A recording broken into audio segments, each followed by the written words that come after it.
Hello hello मेरे प्यारे प्यारे दोस्तों, आपका मेरे चैनल में स्वागत है। मेरे चैनल का नाम है रजनीकांत सिन्हा। ये यूट्यूब का चैनल है, ये तो लिखा हुआ है इसमें भी, है ना। कैनरा बैंक में मेरा अकाउंट नंबर ये है।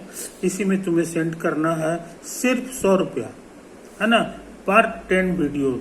हर 10 वीडियो देखने के बाद तुम्हें 100 रुपया जो है सेंड कर देना है।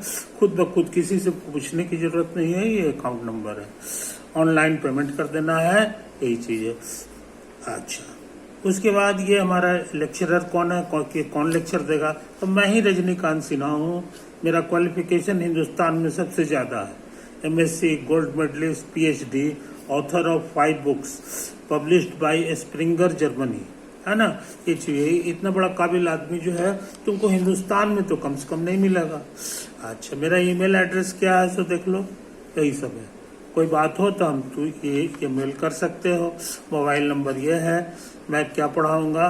फिजिक्स पढ़ाऊंगा, केमिस्ट्री पढ़ाऊंगा, मैथ पढ़ाऊंगा और PYQ करूंगा, है ना। इस तरह तुम्हारा IIT JEE, है ना, एडवांस लेवल तक का पढ़ाई पूरा हो जाएगा।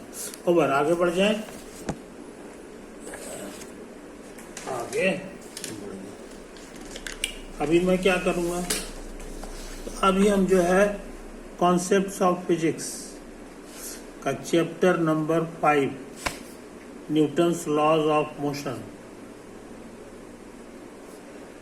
लॉज ऑफ मोशन, ये करने जा रहे हैं। इसमें ऑब्जेक्टिव सिंगल चॉइस वाला ऑब्जेक्टिव 1 है। इसका क्वेश्चन नंबर 1 से लेके क्वेश्चन नंबर 6 तक हम बना चुके हैं। डन। आज सोच रहे हैं क्वेश्चन नंबर 7 करें, है कि नहीं। बुक तुम्हारे सामने रख रहे हैं, मगर बुक तुम अपने सामने भी रख लो, है ना, ताकि तुमको पढ़ने में आसानी हो। तो ये चीज है। खैर, आगे से इस चीज का ध्यान रखना है। ये किताब तुम्हारे पास होनी चाहिए, है कि नहीं। हमें दिक्कत होती है हमें समझाने में। Neglect the effect of rotation of the अर्थ, है ना। अर्थ जो है अपने एक्सिस पे घूमता भी है, इसलिए उसमें रोटेशन भी है, लेकिन कहता है नहीं, और उसके कारण असर भी कुछ होगा, है ना, लेकिन कहता नहीं। कल्पना करो क्यों नहीं घूम रहा है, तो उसके कारण जो असर होता होगा वो नहीं होगा, तो हमारा क्वेश्चन आसान हो जाएगा। अच्छा, suppose the earth suddenly stops attracting masses placed near its surface, है ना। अर्थ पर के सरफेस पे कोई सामान है यानी उस पे मास है। अर्थ पे भी मास है, तो मास एक दूसरे को अट्रैक्ट करता है, तो वो अपनी ओर खींचता है कि नहीं। यही हमारे लिए ग्रेविटी कहलाता है। लेकिन कहता नहीं, कल्पना करो कि वो अर्थ खींचने का काम बंद कर दे। एक person standing on the surface of the move earth, एक आदमी है जो अर्थ के सरफेस पे खड़ा है, तो उसका क्या हाल होगा? क्या वो हवा में उड़ने लगेगा, या धरती पे स्लिप करने लगेगा, या धरती के टेंजेंट डायरेक्शन में वो फिसल करके हवा में चला जाएगा, या रिमेन स्टैंडिंग कि वहीं पे खड़ा के खड़ा रहेगा। पहले भी खड़ा था, अभी भी खड़ा रहेगा, है ना। इसी में से एक ऑप्शंस को ध्यान में रखना है कि नहीं। याद रखो, ये फिजिक्स का क्वेश्चन है, कॉमन सेंस से है, यहाँ पे कुछ काम नहीं चलता है। कॉमन सेंस से अगर कोई आंसर तुम खोजते भी हो तो उसको जस्टिफाई करना होगा फिजिक्स के लॉ से, ये फिजिक्स का कौन सा लॉ लगने से ये आंसर आया है। ये चीज समझ लो, इसी का नाम साइंस है। और जो है कॉमन सेंस से आंसर करता है, मान के चलो कि वो जो है उसको साइंस से कोई मतलब नहीं है, वो साइंटिस्ट नहीं बन सकता है। तो तुमको साइंस की दुनिया में आगे बढ़ना है, तो ऐसा करते हैं, जरा कोशिश करो यार। सबसे पहले तो हम अर्थ का फोटो बना लें।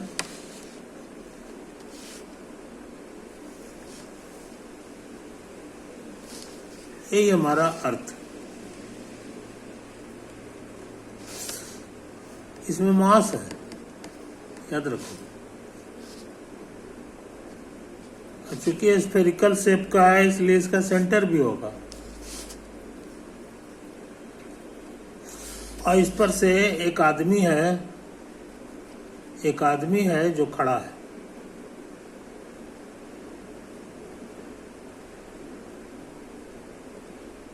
है man standing on the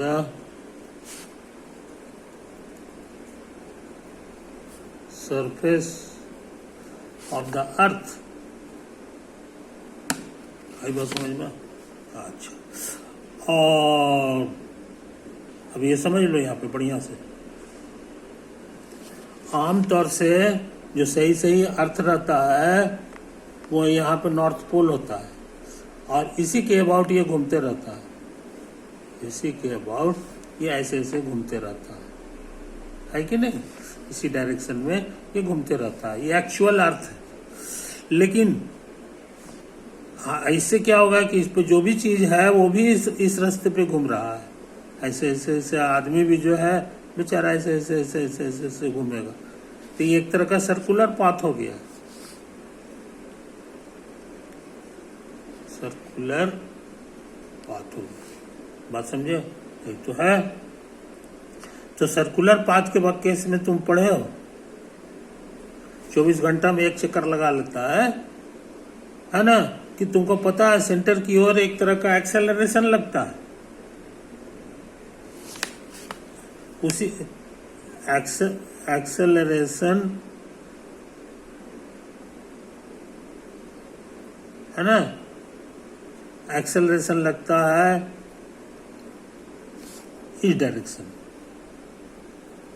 direction में एक्सेलरेशन लगता है कि नहीं? यही चीज है। और ये जो एक्सेलरेशन होगा ये हो जाएगा net force by mass, net force by mass, total जितना फोर्स लगेगा। अब फोर्स कहाँ कहाँ लग रहा है? तो एक धरती इसको खींच रही है कि नहीं? एक चीज। और दूसरा जो है धरती से सटा हुआ है, तो धरती भी जो है इसको ढकेलेगा, धरती भी इसको ढकेलेगा, है कि नहीं? तो लाल रंग से हम फोर्स को शो कर रहे हैं, ये हो गया, ये धरती ढकेल रहा। तो यही दो फोर्स है जिसके कारण जो है ये ऐसा हो रहा है, कोई दिक्कत नहीं। और ये जो फोर्स है इसको नॉर्मल फोर्स कहा जाता है। और चूंकि ये आदमी इस लाइन में घसक नहीं रहा है अभी, अब छोड़ दो कहानी, तो यही सब तमाशा है। ये दो फोर्स लगा हुआ है कि नहीं? ये कितना होता है याद होगा, ये दोनों का जो मास हो गया, इस धरती का मास को m कह दो और आदमी का मास को छोटा m कह दो, और बीच का रेडियस जो है r² हो गया, है ना? ये चीज r का माने हो गया radius of the earth, of the, आई बात समझ में? और इसके कारण एक्सेलरेशन इधर लग रहा है। ये तो है कहानी की, एक्चुअल अर्थ का कहानी है। तो ये टेढ़ा क्वेश्चन हो गया, ये टेढ़ा क्वेश्चन होगा। इसका कंपोनेंट इधर लेना होगा, इसका कंपोनेंट इधर लेना होगा, अब फिर सब मिला जुला करके जो होगा ये चीज है कि नहीं? तो क्वेश्चन को आसान बनाने के लिए ऑथर जो है वो क्या किया है, कहा कि ये वाला जो घूमने वाला जो सिस्टम है इसको हटा दो। कल्पना करो कि हमारा जो असली में जो हमारा जो नकली अर्थ है, कल्पना वाला अर्थ है, वो घूमता नहीं है, तो ये एक्सेलरेशन गायब हो जाएगा, है कि नहीं? तो हम नया फोटो बना लें। ये है हमारा एक्चुअल अर्थ का कहानी।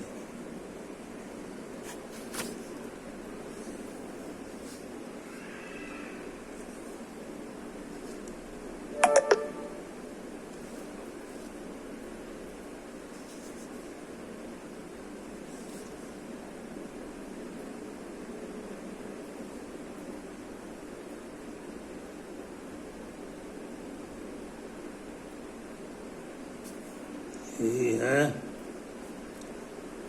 Man standing on the earth, है ना? आई हाइपोथेटिकल अर्थ, हाइपोथेटिकल अर्थ, है ना? इसमें जो है नो रोटेशन, ये दैनिक 24 घंटा में जो एक चक्कर लगाता है ये वाला है ना, ये घूमने का काम नहीं कर रहा है। रोटेशन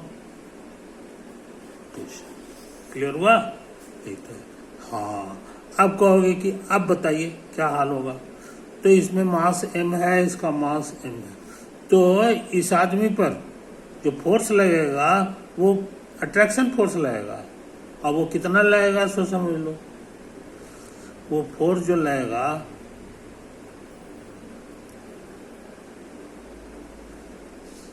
वो होता है g गुना दोनों के मास का प्रोडक्ट, अब बचा बीच दोनों के बीच की जो दूरी है उसका होल स्क्वायर, ये रेडियस के बराबर होगा। इतना ही तो होता है, यही हम लोग पढ़े हैं। मगर इस आदमी से सटा हुआ है ये धरती भी है, तो धरती जो है इसको धक्का मारेगा। किधर मारेगा? तो ये नॉर्मल के डायरेक्शन में मारेगा, है कि नहीं? इधर मारेगा। ये कौन फोर्स लगाया है? Normal force due to earth surface.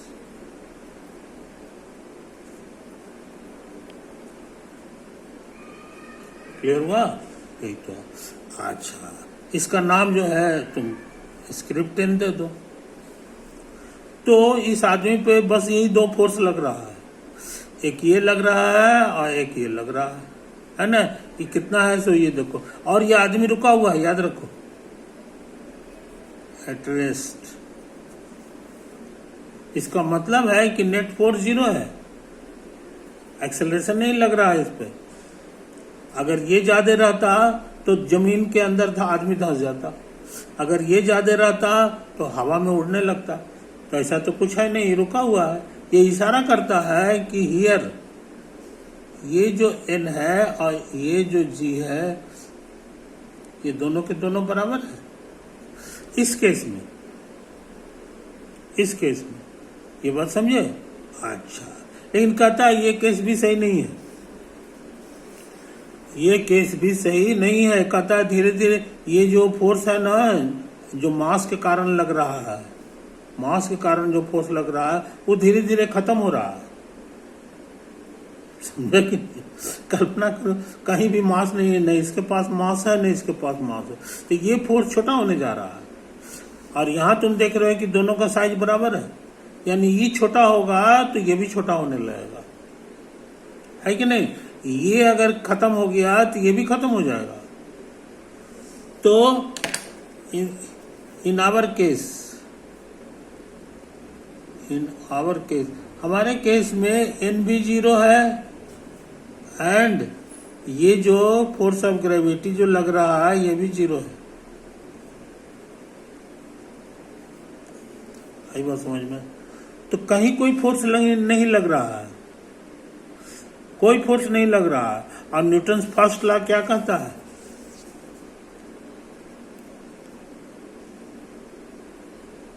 Bye Newton first law, Newton साहब का चैप्टर है और ये फर्स्ट लॉ लग रहा है। फर्स्ट लॉ का उपयोग जो है ना जल्दी नहीं होता, लेकिन ये कितना बढ़िया क्वेश्चन है कि इसमें यूज हो रहा है। इसमें कोई फोर्स नहीं लग रहा है, तो न्यूटन साहब का फर्स्ट लॉ कहता है कि अगर वो चल रहा है तो हमेशा चलता रहेगा, और अगर वो रुका हुआ है तो हमेशा के लिए रुका हुआ है। तो ये पहले से ये रुका हुआ था, यहाँ लिखा हुआ है कि प्लेस्ड, समझे कि नहीं? क्वेश्चन में भी छपा हुआ है प्लेस्ड, यानी रुका हुआ है। तो रुका हुआ है तो फिर से ही चलेगा नहीं, है कि नहीं? ये न्यूटन फर्स्ट लॉ के अनुसार, क्योंकि इस पे तो कोई फोर्स लग ही नहीं रहा। तो मेरे अनुसार से रिमेन स्टैंडिंग हो जाएगा। पहले भी रुका हुआ था, अभी भी रुका हुआ रहेगा। तो क्वेश्चन नंबर 7 का जवाब क्या हुआ सो समझ लो, ये 7 फ्लाई अप, ये सब उड़ा उड़ी खत्म हो गया। रिमेन स्टैंडिंग डी, तो 7 का आंसर डी हुआ, 7 का आंसर डी। समझे कि नहीं? जरा चेक कर लो कि सही लिखा है कि गलत।